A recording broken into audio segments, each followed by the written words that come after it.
La crisis del PSOE como crisis de régimen. El PSOE tardará mucho en volver a ser útil.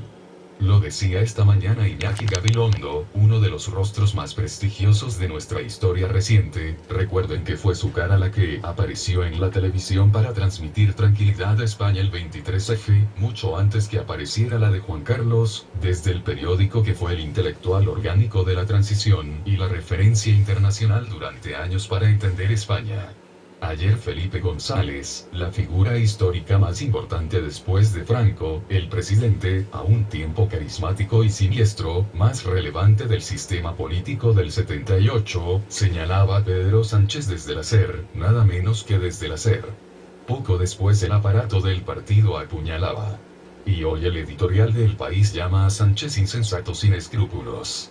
No estamos solo ante la crisis de un partido, sino ante lo que Alberto Garzón definía con acierto ayer como motín oligárquico, un intento de golpe en el interior del PSOE para entregar el gobierno al PP.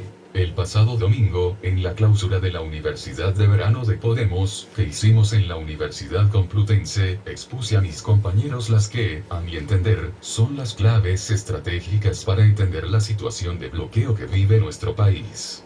Expliqué que no estamos viviendo una situación de empate catastrófico, una expresión traída de América Latina donde la paridad de fuerza electoral entre sectores pro-oligarquía y sectores populares obligó a soluciones constituyentes. En España aún no es posible ni el desempate electoral, ni una solución constituyente a corto plazo. El bloqueo de nuestro país tiene que ver más bien con las tensiones que se están produciendo en el Partido Socialista entre los partidarios de la restauración del sistema de partidos anterior a las elecciones del 20D, y los partidarios del reacomodo del PSOE a la nueva situación. Lo que se dirime en este partido es básicamente su papel y su estrategia en un contexto histórico nuevo. Los partidarios del reacomodo, con Felipe González y Susana Díaz a la cabeza, cuentan con el apoyo entusiasta de Juan Luis Cebrián y el grupo de comunicación del que es propietario. A mi entender son el sector del PSOE con el proyecto político más claro y una orientación estratégica más armada y precisa. Son partidarios de entregar el gobierno al Partido Popular y reconocen sin ambajes estar más cerca de este partido que de nosotros. Para ellos, el PP es uno de los pilares políticos de España, su histórico competidor en el sistema del turno, mientras que Podemos y sus aliados representan un peligro frente al que hay que conjurarse incluso con sus viejos rivales del turnismo. Este sector cuenta con el apoyo de las élites económicas de nuestro país y de los poderes extranjeros, pero no cuenta con la simpatía ni de los votantes ni de las bases socialistas. Los partidarios de la restauración están representados por Sánchez y su equipo. No cuentan con apoyos mediáticos ni de sectores oligárquicos y además carecen de proyecto político. Ni se han atrevido a intentar diseñar un proyecto de reformas y de gobierno con nosotros, ni tampoco a afrontar con sentido común la tensión plurinacional que se vive en España. Les aterra, con buen criterio, entregar el gobierno al PP por las consecuencias electorales que tendría para su partido y querrían volver a un sistema bipartidista que nos dejara a nosotros ocupando una modesta posición en la izquierda del tablero político, mayor que la que tuvieron en su momento el PSOE, pero lejos de la paridad actual. Desde enero su objetivo es bien subalternizarnos, al pedirnos que facilitáramos sin participar su gobierno con ciudadanos, o repetir las elecciones con la esperanza de que el hastío y el aburrimiento de la gente nos hiciera retroceder. Mientras mantenga su no al PP, este sector cuenta con más simpatías entre la militancia y los votantes socialistas. Los últimos acontecimientos han hecho que estos dos sectores pasen de la Guerra Fría a la guerra abierta. Del resultado de la misma no solo depende lo que Gabilondo llama utilidad del PSOE, pronosticando una paulatina pérdida de relevancia histórica de este partido, sino nada menos que el resultado de la transición política que vive nuestro país. Hoy la transición de hace 40 años, con todas sus complejidades, sus tensiones y sus a menudo olvidados centenares de muertos, parece un proceso sencillo si se compara con la actual situación.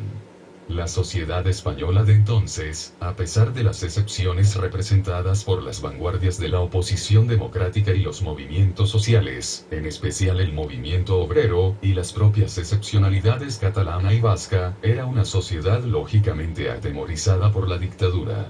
El éxito de Suárez, tanto de la ley de reforma política como de su huida, señaló la hegemonía de su proyecto de metamorfosis de la dictadura en una monarquía constitucional más o menos homologable en Europa. La izquierda, sumida en sus debates para no dar miedo, las renuncias respectivas al marxismo y al leninismo del PSOE y el PSE no eran más que eso, se vio obligada a acomodarse a la estratégica de Suárez.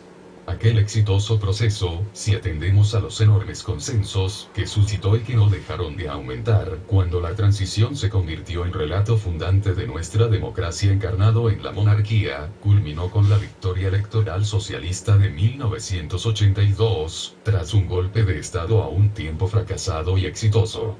Nacía un nuevo régimen político con un poderosísimo PSOE al timón del gobierno, sostenido, como cualquier sistema político que se precie, por unas nuevas clases medias.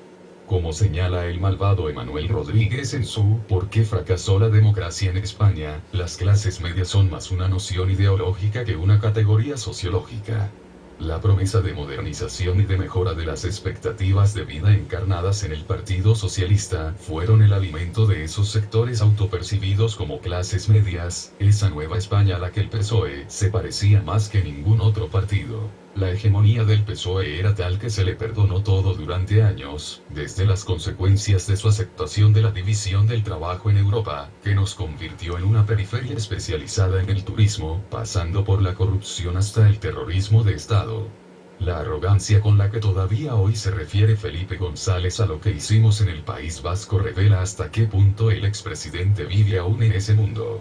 Aquel PSOE, sin embargo, sentó las bases sociales que permitieron el éxito electoral de Aznar y que el PP no solo se hiciera con el poder durante años, sino que convirtiera la Comunidad Valenciana y Madrid en sus laboratorios más elaborados de su modelo corrupto neoliberal, aún con Zapatero en la Moncloa. La crisis económica, como en otros países de Europa, hizo saltar por los aires la autopercepción de clases medias de inmensos sectores populares en España. Y el siglo XX ha dado sobradas lecciones de lo que pasa cuando se tocan las expectativas de las clases medias. Los desahucios, las estafas permanentes, el paro, la precarización de las condiciones de vida, la emigración de los jóvenes, fueron el caldo de cultivo del movimiento que lo cambió todo, el 15M. Los hijos e hijas de las nuevas clases medias bajaron a las plazas y señalaron a las élites políticas y económicas. Solo había que ponerles nombre. Nosotros decidimos llamarles casta. Aquello no fue una venganza de los perdedores políticos de la transición, una izquierda que durante más de 30 años bastante hizo con resistir. Aquello era el inicio de una crisis de régimen que introducía los ingredientes para una nueva gramática política llamada a cambiar muchas cosas en España. Podemos fue quizá la expresión electoral más elaborada, pero no la única, de aquella nueva gramática. Pero sería absurdo desvincular aquel movimiento de las tradiciones democráticas y regeneradoras de nuestro país. Por las venas del 15M corría la sangre del movimiento obrero, de los movimientos liberales del 19, de la lucha de las mujeres, de las luchas contra la dictadura. Solo así se explica que fuera precisamente el PSOE el partido más afectado por el 15M y que Podemos haya sido capaz de atraer a un nuevo espacio, no sin dificultades, a todos los sectores que levantaron las banderas de la resistencia en el pasado. Pero ni los símbolos, ni el lenguaje, ni las formas, habrían de ser los mismos. Podemos vivió una primavera de esperanza en 2014 y un verano en el que nuestras líneas avanzaban ante la desbandada y la torpe resistencia de los adversarios. Así hasta encontrarnos con unas encuestas que nos situaban como la primera fuerza política. El 31 de enero de 2015 hicimos una demostración de fuerza social con una movilización de partido probablemente sin precedentes desde el asesinato de los abogados de Atocha. Pero entonces llegó el invierno ruso y nuestras líneas dejaron de avanzar. Tuvimos que enfrentar procesos electorales en las peores condiciones para hacerlo y aún así irrumpimos en todos los parlamentos y fuimos uno de los motores principales de la conquista de las principales capitales del país por alcaldesas y alcaldes del cambio. Las elecciones catalanas fueron la prueba más difícil para nosotros. No recibimos el apoyo de los sectores a los que nosotros empujamos para alcanzar la alcaldía de Barcelona y nos vimos atrapados en una confrontación frentista que nos obligó a conformarnos con sembrar semillas para el futuro, asumiendo un duro revés electoral. Hace exactamente un año, las encuestas preveían nuestro hundimiento al tiempo que el Podemos de derechas, que pidió el dueño del Banco Sabadell, despuntaba en las encuestas. Pero llegó la remontada y el resultado de las elecciones del 20 cambió, a mi juicio para siempre, el sistema de partidos en España. A partir de entonces la tensión en el PSOE provocó la situación que ahora vemos en toda su crudeza.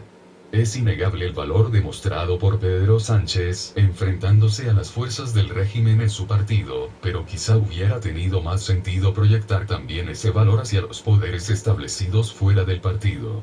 De haber sido así, hoy podríamos estar gobernando juntos y quizá nuestro gobierno, con todas las dificultades, hubiera podido implementar políticas redistributivas, regeneradoras, avanzar soluciones democráticas a la tensión plurinacional y ser un ejemplo para otros países europeos. No sé qué ocurrirá finalmente en el PSOE.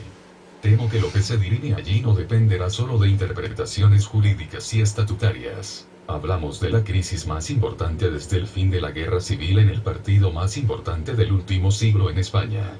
Quien pensaba que podía haber normalidad política sin que el PSOE se decidiera por el PP o por nosotros se equivocaba. Frente a la incertidumbre, a nosotros nos toca seguir del lado de la gente. Debemos estar preparados para gobernar o para la repetición electoral, pero también, si finalmente se imponen los partidarios de dar el gobierno al PP, debemos estar seguros de nuestro papel como fuerza política que ofrece garantías, y que se debe construir como instrumento de un movimiento popular que siga empujando por una sociedad más justa. Nadie duda en España de que nosotros jamás iremos de la mano del Partido Popular. En tiempos de incertidumbres y de golpes oligárquicos, Unidos Podemos debe ser el referente de seguridad de los que quieren una sociedad mejor frente a las élites. Pablo Iglesias.